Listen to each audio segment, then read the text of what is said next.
Денеска е Вознесение Христово или помеѓу верниците познат како Спасов ден. Според Библијата, тоа се случило 40 дена по воскресението Христово.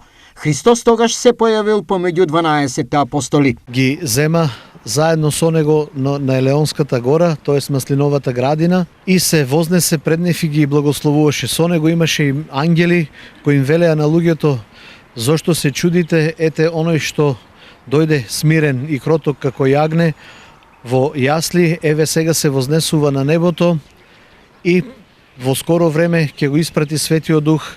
Вие бидете во Ерусалим, чекајте го доаѓањето на Светиот Дух. Кога според најавата на Исус, Светиот Дух ќе слезе помеѓу апостолите? Тоа ќе се случи после 10 дена од денешниот празник од Вознесение, тогаш кога Светиот Дух ќе слезе врз апостолите, ќе ги во вид на огнени јазици, ќе им ја открие вистината на православната црква, ќе ги научи на сите тајни на црквата и тогаш ќе го сметаме и роденденот на Светата православна црква. Денеска верниците ја посетуваат црквата посветена на Свети Спас во Штипско Ново село, една од најстарите во градот и една, како што велат, го сочинуваат големиот Штипски крст, заедно со црквите посветени на Свети Јован, Свети Власие и Свети Архангел Михаил.